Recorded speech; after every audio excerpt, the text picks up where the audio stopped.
TIF Talk. We're glad to have you with us. My name is Wendy Profit. I am with Endogastric Solutions, and my colleague Lynn McFadden will be joining us to present your questions to our esteemed guest this evening. I'd love to introduce you to Dr. Arslan Kahloon. He serves as Chief of Gastroenterology for Erlanger Gastroenterology and has practiced in Chattanooga for the past 10 years. He's board certified and fellowship trained in gastroenterology, and Dr. Kahloon earned his medical degree at Aga Khan University in Karachi, Pakistan. His residency was completed at the University of Pittsburgh Medical Center, and his gastroenterology and hepatology fellowship was completed at the Indiana University School of Medicine. Dr. Kahloon is the region's only gastroenterologist who specializes in transoral incisionless fundoplication, an FDA-cleared procedure designed to treat chronic gastroesophageal disease. Dr. Giles also joins us this evening and has been in practice in Chattanooga for the past 10 years as well. Dr. Giles specializes in general and endocrinology surgery and is certified by the American Board of Surgery. He's an associate professor for the Department of Surgery and is the General Surgery Residency Program Director for the University of Tennessee College of Medicine at Chattanooga. Dr. Giles operates at Erlanger Hospital, CHI Memorial Hixson, and Parkridge Hospital, and he practices at University Surgical Associates. Thank you so much for being with us this evening, gentlemen. Thank you so much, Wendy, for having us. Excited to be here. It's my pleasure. So what we'd love to do is have our audience submit questions in the comments box throughout our broadcast. We will get to those as time allows, and we'll go ahead and get started. Dr. Kahloon, I'd love to start with you first. If you could talk to us a little bit about GERD. What is it? How do folks start to identify whether or not they're suffering from symptoms? What do those symptoms look like, both typical and atypical? Sounds good. Thank you, Wendy. GERD, just like what the word would mean, gastroesophageal reflux disease, it's a disorder of the upper GI tract where patients start to experience symptoms of reflux or the stomach contents coming up in their esophagus and in their throat. Majority of the patients would actually complain of a regurgitation feeling where they feel that food contents are starting to come up most of the times after they eat. Sometimes they can have symptoms of heartburn or where they feel some chest burning, and that can happen sometimes after meals, sometimes, when they wake up first thing in the morning. Those are generally, or sometimes chest discomfort that comes with that can be one of these presenting symptoms. Sometimes they can have very atypical symptoms, which are not necessarily regurgitation or heartburn or chest discomfort, but they can present with chronic cough. They can present with chest pain that could mimic very similar or look very similar to like a heart pain. And sometimes, allergies and some of the other symptoms which patients may perceive as seasonal allergies could present very similar to that. So it could be a very varied presentation of acid reflux that can manifest in many different ways. Very good. Thank you so much. We do hear of the occasional patient who actually shows up in the emergency room. Do you see folks who come in thinking that they're having cardiac episodes and end up seeing you instead? Absolutely. Very good question again. Yes, a lot of times, patients who do present to the emergency department with chest pains are diagnosed to have non-cardiac chest pain. And then our service or gastroenterology physicians do get involved in the workup for that. And that could be a manifestation of acid reflux and severe GERD, where it can cause heartburn or ulceration in the esophagus that can cause pain. Sometimes acid reflux can even trigger spasms or episodes of chest discomfort that happen because of that reason. So we do end up getting referrals from emergency department and even cardiology department for evaluation of what is deemed to be then a non-cardiac chest pain. Very good. Thank you. Okay. So how do your patients tell you that they've attempted to manage their symptoms, and what are your recommendations for managing GERD? Dr. Giles, I'd also love for you to kind of weigh in on this, because I'm assuming that patients that you operate on who have a hiatal hernia sometimes experience symptoms similar to what we're discussing regarding GERD, correct? That is correct. We tend to get involved later down the line. Your typical reflux patients are going to be managed by your gastroenterologist, and then patients that are found to have hiatal hernias or reflux that can't be managed with medications tend to end up in my office for discussions about surgery. And we tend to operate on patients who have the typical reflux symptoms that are unable to be managed, for a short period of time with the medications, or develop complications of that, or in some cases, even patients who have very atypical symptoms, including pain that really can't be controlled with medications, or patients who have trouble swallowing. And there's multiple different reasons why patients have difficulty swallowing when you're talking about reflux and issues with a hiatal hernia. Sometimes it's irritation of the esophagus that causes the muscles not to work appropriately. Other times it can be narrowing of the esophagus related to the long-term acid exposure, not being well treated. And then sometimes it's just the hernia itself compressing on the esophagus and making it difficult for food to go down. And those are the patients that I'm most often going to be involved with. Thank you. Thank you. Dr. I would Kahloon, like anything to to add there? add a little bit to what Dr. Giles said. Exactly, oftentimes we do see patients who present as a manifestation of a complication of acid reflux and a hiatal hernia. So a lot of times when patients have had acid reflux for a very long time, they can develop scars, or what we call stricturing disease of the esophagus, where they present as trouble swallowing. So a lot of our patients would actually, the first presentation or the first presenting symptom to us would be that they're not able to swallow as nicely as they had been. Sometimes they just have a feeling of a lump in their throat, which could be a manifestation of GERD. And those are the things that, we pay a lot more closer attention to, because it could mimic with some other, more dangerous conditions like esophageal cancer or other dysmotility disorders sometime. So oftentimes, trouble swallowing is the main reason that they're seeking medical care, and eventually is a result of severe GERD, which has gone untreated for quite a bit of time. Interesting. Thank you. So, can you talk a little bit about what unmanaged GERD can actually lead to? Great question. Yes, I mean, GERD, which a lot of people do not realize, is that it can cause some long-term effects on their overall health. Um, One thing I just mentioned is that, repeated or prolonged exposure of acid reflux, which goes on uncontrolled, can cause inflammation, which is called esophagitis. So one, it can cause chest discomfort. It can cause nausea. So a lot of people just don't feel good enough to eat, and they can have other problems with that. And once that inflammation tries to heal up, it can cause scarring of the esophagus, where they can have issues with swallowing and trouble eating or enjoying the food that they would otherwise eat. And as it gets more and more long-term and chronic, they can develop other problems, which could be a little bit more dangerous. A lot of patients can develop Barrett's esophagus. Now, Barrett's esophagus is a condition that a lot of people may have heard but may not understand correctly. It is where they develop abnormal cells in the lower part of the esophagus, where the acid keeps causing injury. And those abnormal cells then can go through transformation over time, where they can develop some precancerous changes, and it could be a precursor for an esophageal cancer. Especially in patients who have other risk factors that can lead to esophageal cancer as well. And some of those things could be notably long-standing reflux, anywhere between 5 to 10 years of uncontrolled reflux, untreated reflux. It's quite more common in men, especially men who are older than 50 years of age, and patients who are Caucasian. So studies have shown that older white men with long-standing acid reflux, family history, smoking and alcohol use, and obesity, these are all risk factors to develop Barrett's esophagus, which can further lead to progression to an esophageal cancer, which could be a horrible thing.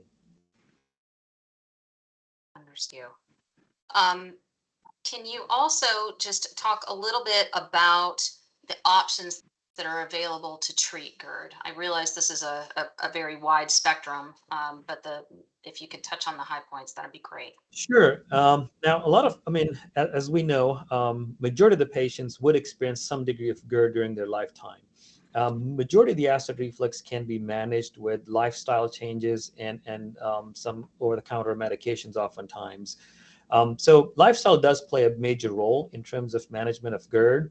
And what I mean by that is losing weight is a big help.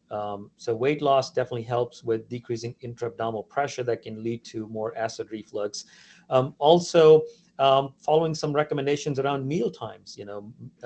Eating is where most of the acid gets produced in the stomach, and that is when it can reflux up. If you have a faulty lower esophageal sphincter or a hiatal hernia, that can contribute and make that transition easy for people to reflux.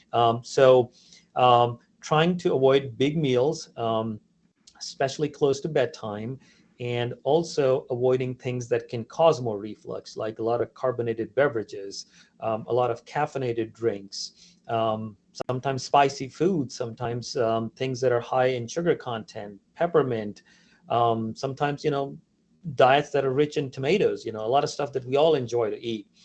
Those can lead to chronic reflux. So if patients are educated really good about following some of these measures in terms of changing their lifestyle, that can help quite a bit. If that alone does not do it, then there's treatments available that can be used as over-the-counter medicines like H2 blockers, proton pump inhibitors that can be started as first-line medical therapy, and see if patients do well with those things. If despite having tried everything, including even raising the head of the bed at night, where people can sleep with head propped up, can help big time. And if all these, conservative or non-invasive measures fail, then we start getting into something more specialized, where there could be options which could be endoscopic, and there could be options that are surgical that can help fix that valve that leads to repeated exposure with acid into the esophagus. And in that domain, then we have several different options that are out there. There's endoscopic therapies like transoral incisionless fundoplication, which is a very durable procedure and a very easy to do procedure that can help fix their valve and also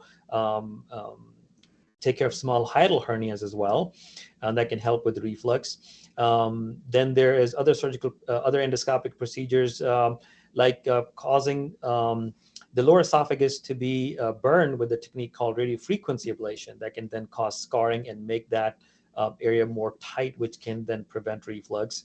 And there have been some options in the past, where there could be magnets placed along the lower esophageal sphincter that can keep it tight. We have options to perform mucosectomy, which is resecting some part of the mucosa in the lower esophagus, then which would heal with a scar and make that whole area a little bit more tight so that there's less of reflux. And then there are combined endoscopic and surgical options, and some surgical options that I'll just pull in Dr. Giles into this that have been very, very durable, that really help patients with large hernias and patients who've not responded to medical therapy. So maybe Heath, you can further guide us on to some of those surgical options as well. Absolutely. And so by the time they get to my office, these are patients who, once again, either have a large hernia or they're suffering pretty significantly from reflux or have a complication of the reflux, such as Barrett's esophagus, and we're trying to prevent progression on to ultimate esophageal cancer. And so my job as a surgeon is to recreate the valve system and to repair the anatomy that's been altered by the hernia. So just to kind of back up just a little bit, and some of the things that I tell my patients, and I think the first thing to understand is what a hernia is. And so a hernia is just a hole in a muscle, and this allows one organ or something from a cavity to travel through that hole into a new space. And because the abdomen is very high pressure, all hernias really emanate from inside the abdomen out. And in this case, this type of hernia is where it's a hole in the diaphragm that allows the esophagus to travel from inside the chest and go through down to the stomach. And so what happens is this hole gets too big and the stomach actually protrudes up into the chest, which really alters the anatomy in such a way that it gets rid of the normal reflux mechanisms that the body has in place. A lot of the ligaments that create the valve at the lower esophageal sphincter are damaged by the hernia.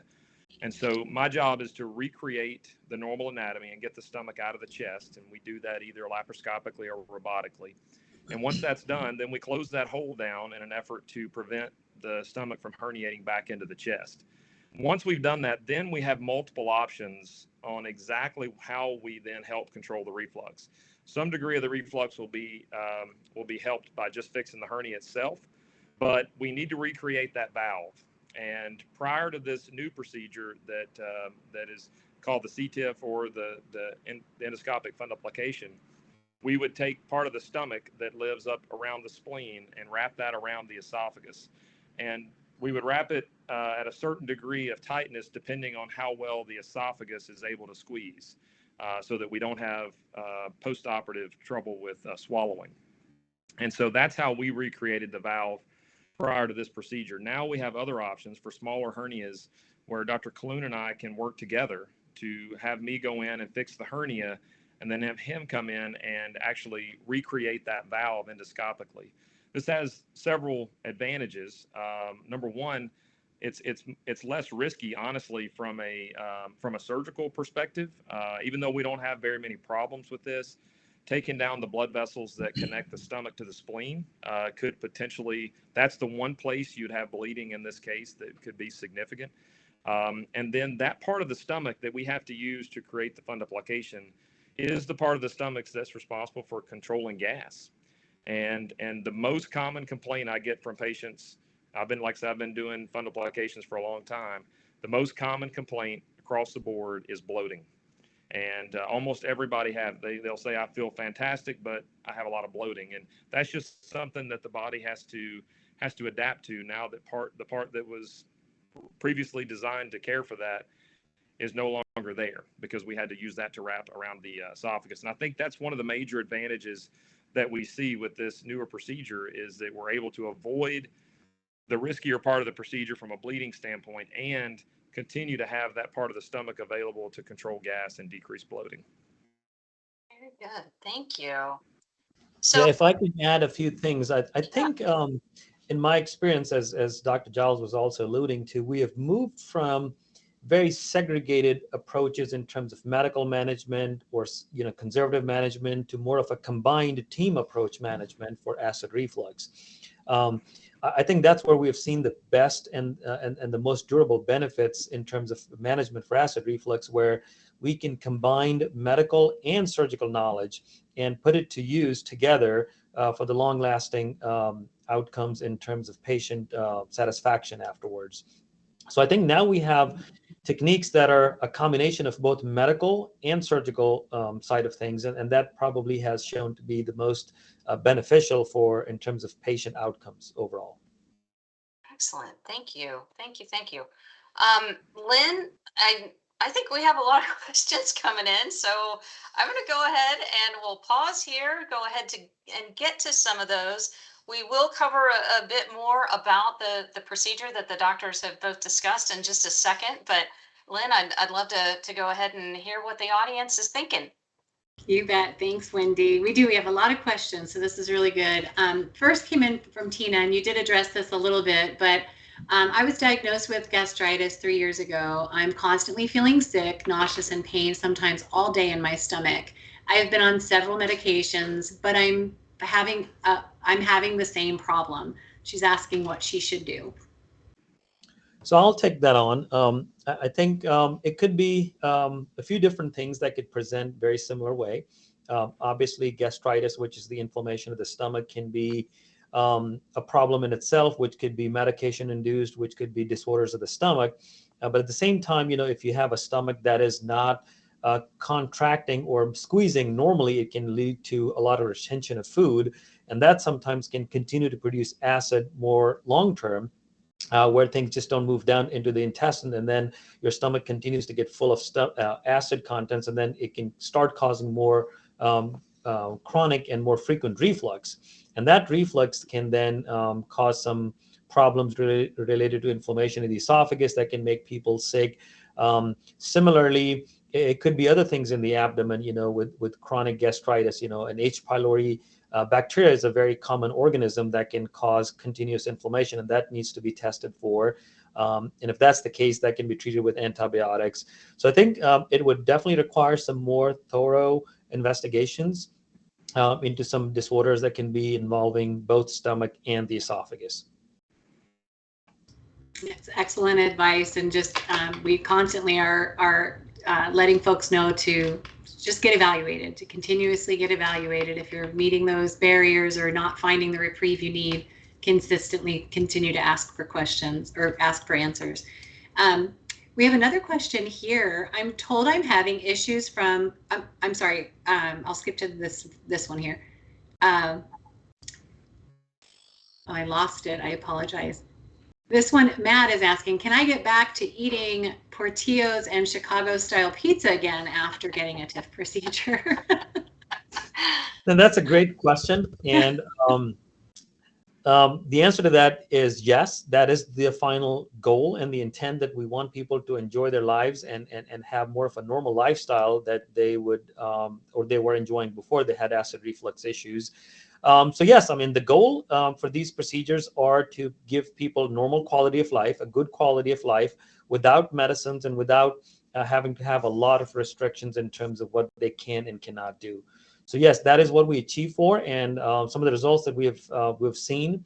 I can tell you some of the patients, when they come back after having these combined procedures, they're the happiest people. They just feel like they're reborn, because they've never felt that great in terms of wanting to eat, in terms of enjoying their life as much as once all this problem gets taken care of. So yes, that would be the eventual goal that we try to strive for, is to give people good quality of life afterwards.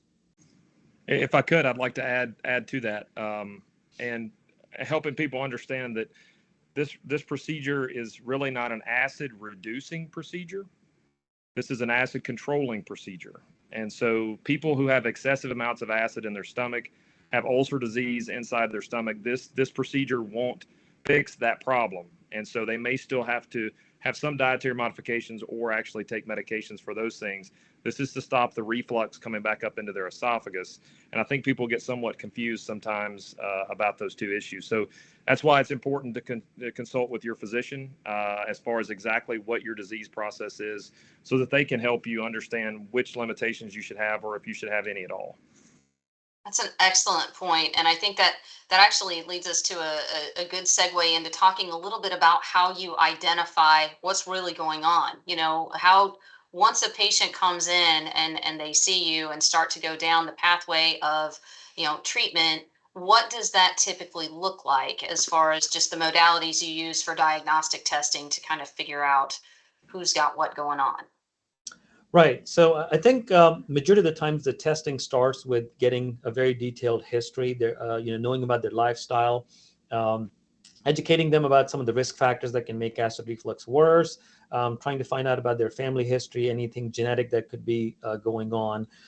And then, most of the investigations would start with getting an upper endoscopy done, which is a camera evaluation of their esophagus and the top part of their stomach, to kind of look into a few things. One, obviously, we're trying to see how that valve is opening and closing, and that can help us with that. That if that valve looks to be wide open, and that gives us an idea that it's faulty, it's just not closing enough after there's too much acid in the stomach, and it would be a setup for reflux. Also, some of the other things that we can evaluate for at the time of endoscopy is a hiatal hernia, and kind of measure how big, small, and how much of that is contributing to the overall problem.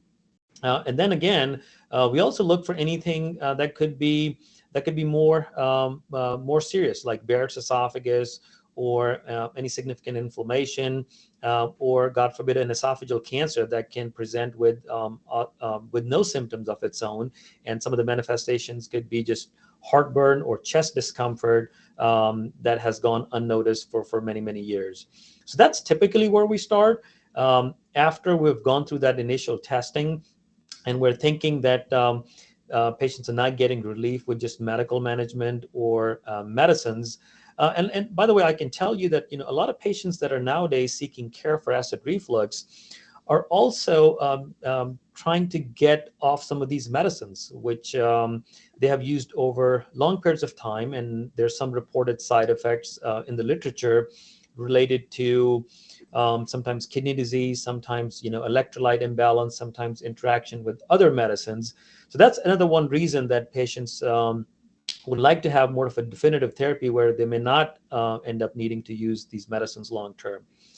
So, going back, so some of the other things that we do after we have done an upper endoscopy is to make sure that before we fix their valve or do more of a anti-reflux procedure, we like to make sure that they don't have any dysmotility disorders, of the esophagus, where if the esophagus isn't too weak or they don't have anything that is causing too much of a tightness or a spasm in the esophagus, so that we're diagnosing the right thing and then going after the right problem in terms of a procedural fix.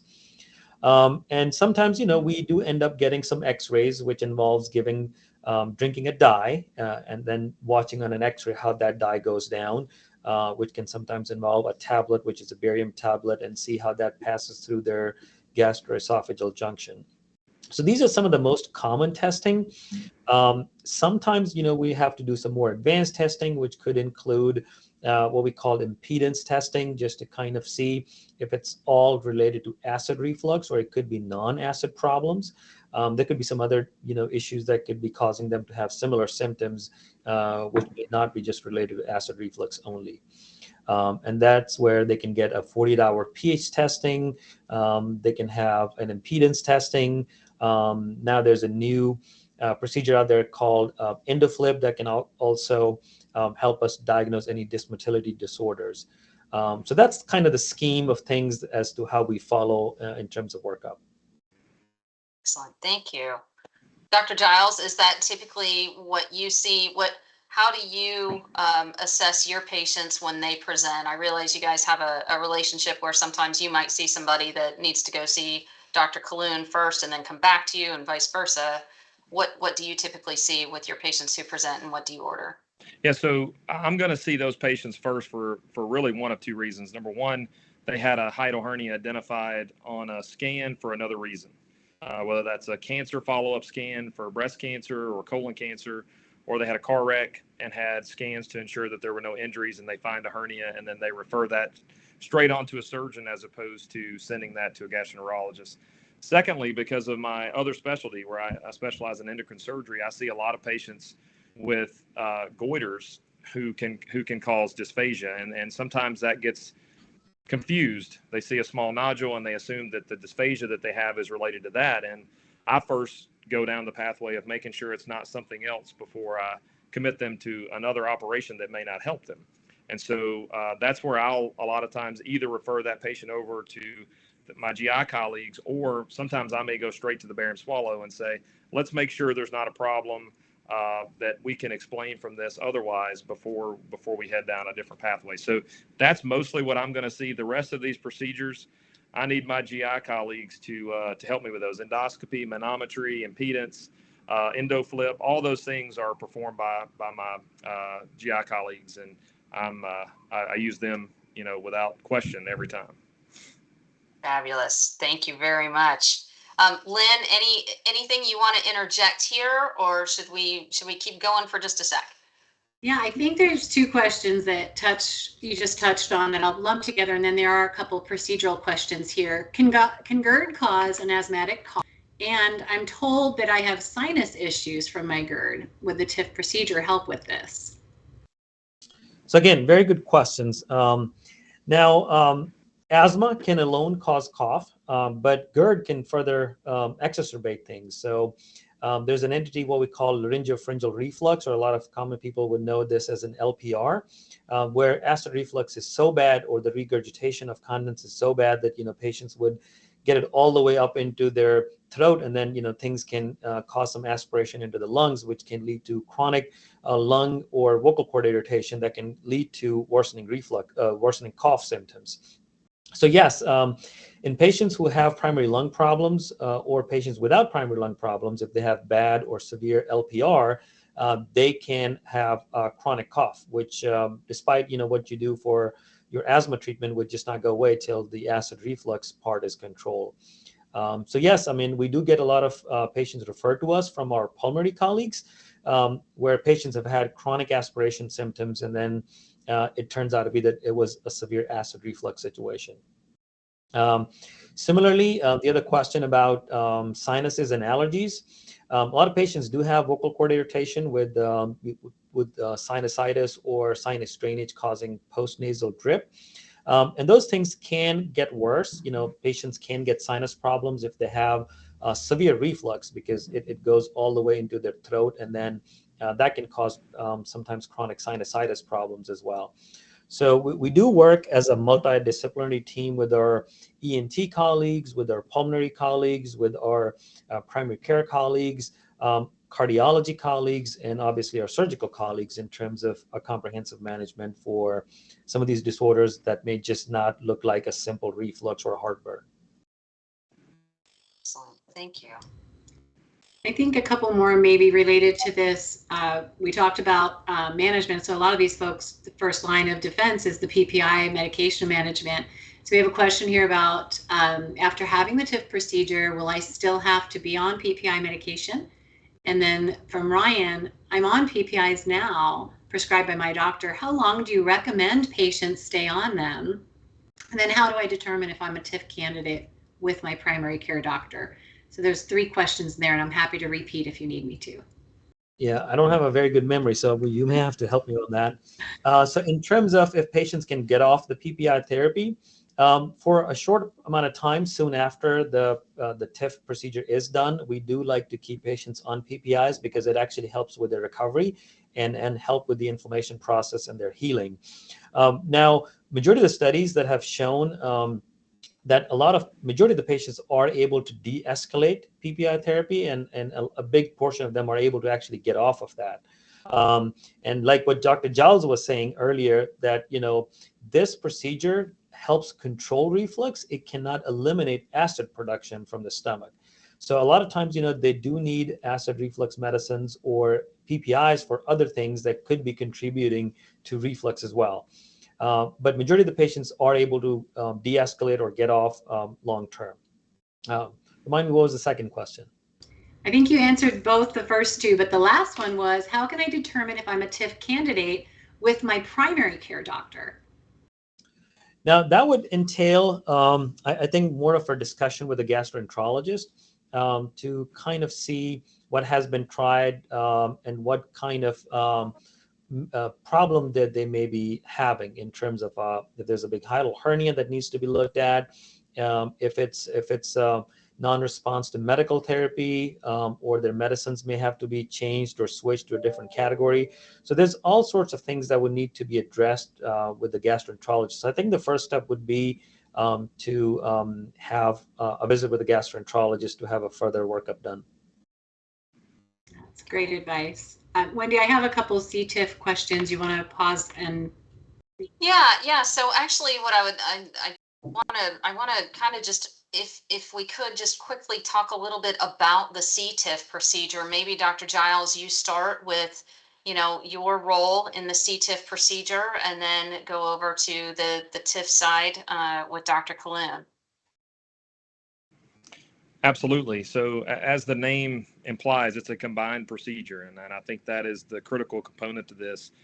For so long, gastroenterology and surgery have kind of been in different camps as to exactly the best way to treat reflux. And I think one of the things that this is doing is getting us all on the same page and allowing us to hit the middle ground. I think everybody agrees the patient with their entire stomach and their chest probably needs it repaired. But the patient who's been on medicine for a few years and still struggling, maybe wants to come off medicine, has a small hernia, I think those are patients who are excellent candidates for this procedure. So from my perspective, the one nice thing about this is it doesn't really change anything that I do. This is a procedure that I've done for 10 years. It really doesn't change. The positioning is the same on the table. My incisions are the same. And I do my part rather than doing the entire surgery. I do really the first half of the procedure. So as we talked about before, I'll pull the stomach out of the chest and repair that muscle, which is a critical component to this, is getting that muscle repaired so that there's there's some scaffolding there for the stomach to rest on to help to create that barrier again. And then once that's completed, rather than at that point going in and dividing those blood vessels and preparing to do the wrap, I stop and we close, and then we allow our GI colleagues to come in and do their part of the fundoplication. Very good. Dr. We can talk about the second part, so exactly what Dr. Giles said, once the hernia has been repaired, it's half the battle in these people. So once their stomach has been pulled into the abdominal cavity, then what we would do is we go into an established platform where we use a device, which can be mounted on the top of an endoscope, and then we go through their mouth, down their throat, and into their stomach. So this does not require any incisions or opening up any big cavities, and it's a device that has been made or specially designed to work within the GI tract and within the GI cavity, where we are then able to go into the stomach, and we look back on ourselves, and it is specially designed where we can try to recreate a fundoplication procedure endoscopically, which involves using plastic T fasteners. And the best part about this is that we can actually look at what we're doing, and we can make it a bigger wrap, we can make it a tighter wrap, and we can look at how long of a valve we need to create, or how short we need to create. So it can give us a few different controls in terms of how we want to deal with it. So that makes it very easy once the hernia has been repaired. And now all what we're trying to do is to create a big, nice valve in terms of an angle that is a natural angle to prevent acid from going up. And that takes us about 35 to 40 minutes sometimes. And combined with some of the surgical portion with, I think, Dr. Giles, it takes you about 25, 30 minutes to do your part. So we're able to finish both sides of the procedures in about an hour from start to finish, or maybe just above over an hour. Marvelous. And can you both talk a little bit about the recovery aspect that each of these, or that this combined procedure involves? You want to take on that, Dr. Giles? Sure. So I think you have to look at recovery in two phases.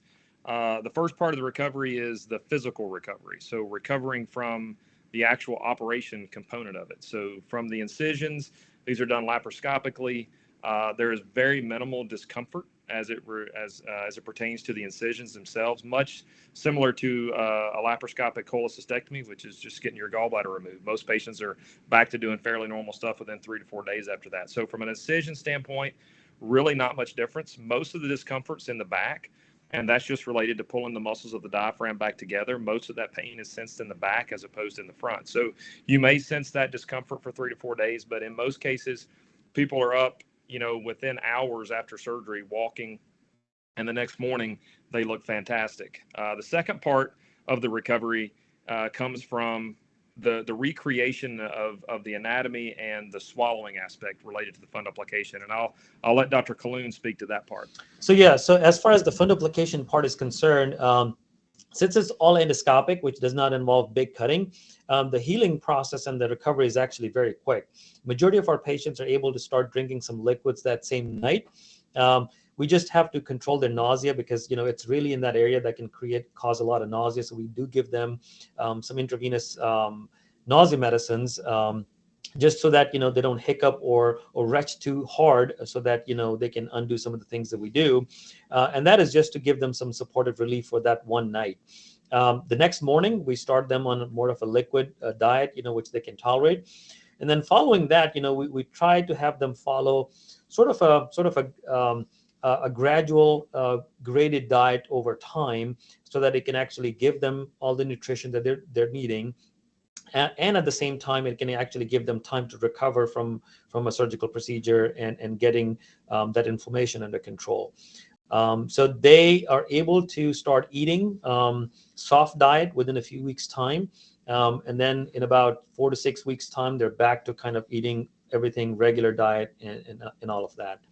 So it does involve one night of observation in the hospital after the procedures are done, but they're starting to eat, right away. After that, those procedures are done, and once their pain is controlled and they're not having retching or vomiting.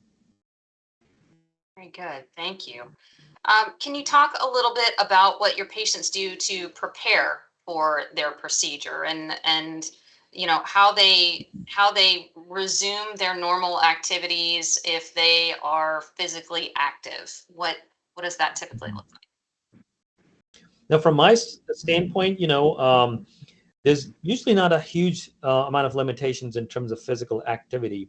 It's more to do of a surgical recovery after a laparoscopic surgical procedure. And I'll have Dr. Giles, talk more about that as to, what the physical limitations could be after that. In terms of GI, I mean, we've had patients that can actually go back to desk work within the next couple of days after, their procedures have been done. So a lot of them actually feel fine unless, it may require more of a strenuous work. Yeah, from a surgical aspect, we tend to deal in a slightly different arena than our GI colleagues in most cases. So we're operating under general anesthesia. So there are some additional preparations that'll tend to have to be made to some patients. Specifically, as weight loss is a huge component of it, and it's not just a good component of it for after the surgery. It's such a good component for before the surgery to prepare the body for it. We would never go out and just run a race. We would train for it. And so the newer methodology for surgery is that, we're going to essentially train for the operation. So as much weight loss as possible, obviously stopping smoking or cutting down significantly, as that definitely hurts the lungs, and it also hurts the oxygenation of the tissues that are going to be required to heal in order for this to go well. And then from a standpoint of other medical comorbidities, sometimes we have to have medical clearance or heart clearance in order to do the procedure on the front end. With regards to afterwards, typically what I tell patients is I try to limit the lifting and bending activities for about 6 weeks. Most healing is going to really finish in about 3 months, but at 6 weeks, we're about 80% healed. And so it's safe to start relatively normal activity from a standpoint of lifting and running and doing bending activities at 6 weeks. But up until then, I try to limit that as much as possible to try to give the body a chance to heal in an effort to try to keep the hernia fixed. Very good. Thank you. So, Les, as we kind of roll into the last part of the program, I will say that we do have a lot more questions, and I'm going to apologize because we're on a tight schedule this evening. We've got to get Dr. Giles, who was kind enough to be with us this evening with a very tight call schedule. We've got to go ahead and honor that commitment and let him loose soon. I would love to just take this opportunity to ask for any parting thoughts that each of you have on patients who are right now feeling like either they have some symptoms, maybe they need to get it checked out, and they're not quite sure. Am I going to look like I'm overthinking things, or should I just go on in? What is normal? What is not normal? When should they seek the attention of a medical expert? And then for those who are actively suffering, they know something's going on, they're just not sure in which direction they should head. What are the thoughts that you can provide for those folks as well? Dr. Giles, I'd love to start with you. Sure. I mean, I think first and foremost, once again, I'm typically not the first person in the chain, but I know from my perspective, I see way too often patients get to me and they've been struggling for years.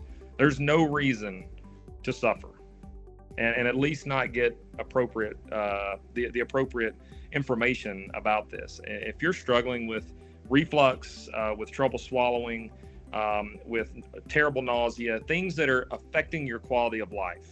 These are not just things that happen once a year that are fleeting and only happen for 30 minutes. These are people whose daily life is affected by this. You should just go to your primary care doctor and say, hey, I'd like to start an investigation in this, and get them to send you to the appropriate people. That's probably not going to be a surgeon right offhand, but it may ultimately end up there. And if it does, that may be the thing that really gives you your life back. And there's no reason that we only get one shot at this, and take every advantage of it is my best advice. Thank you. Dr. Kahloon. I completely agree with Dr. Giles. There's no reason to suffer. If patients have had symptoms that have not gone away, there's something more than that needs to be looked at further. which could involve talking to your primary care doctor and going on to some over-the-counter treatment options or some prescription medicine options to see if things work or do not work. And if things still do not work, then there's definitely options available out there that can be very helpful in terms of bringing the quality of life back. So I think the first step would be to discuss with your primary care physician.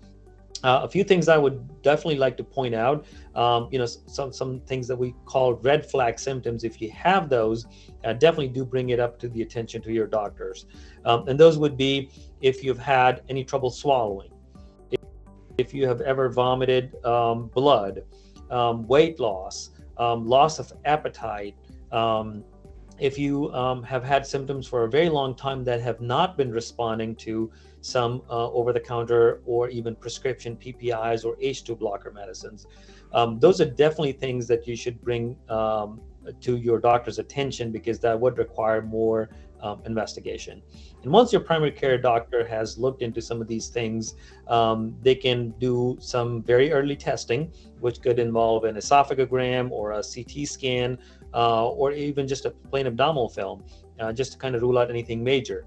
And once those things have been looked into, then they can seek more of a specialist care with a gastroenterologist, and then we start workup from there on and try some of the medicines. But especially if you've had symptoms for a very long time that have not gone away, that is definitely a reason to talk to your primary doctor about that. And also, if your symptoms have not gone away with traditional treatments, that would be more of a reason to discuss a gastroenterology referral. Thank you. Well, I can't thank you both enough this evening. This has been super informative. I know that we've got a lot of conversations going on in our comments box, so really, really appreciate the time that you have spent with us this evening. Audience, if you are in the Chattanooga, Tennessee area and are looking for physicians, obviously two great ones are sitting with us this evening. If you are not in the Chattanooga area, are looking for a TIF specialist who might be able to help with your care pathway, you can certainly check GERDhelp.com. Go ahead and access our physician locator, which is in the top right-hand corner of the screen. You can enter your zip code or your state and find TIF specialists in your area. We also have the first of its kind patient education app for GERD patients. The app is called GERD Help. You can go ahead and type that in the iOS App Store or on the Android App Store. You can find information not only on symptoms, on treatment options that are available. You can also use it as a personal journal to record diet, to record vital signs, have lots of information to take into your physician when you do decide that it's time for that GERD consultation. Also, videos and articles are at your fingertips. So we hope you'll take advantage of that as well. It's been an absolute honor speaking with you this evening tonight, and we appreciate you being with us so very much, Drs. Kahloon and Dr. Giles. Thanks, everybody. We'll see you next Tuesday. Thank you. Thank you. Good evening.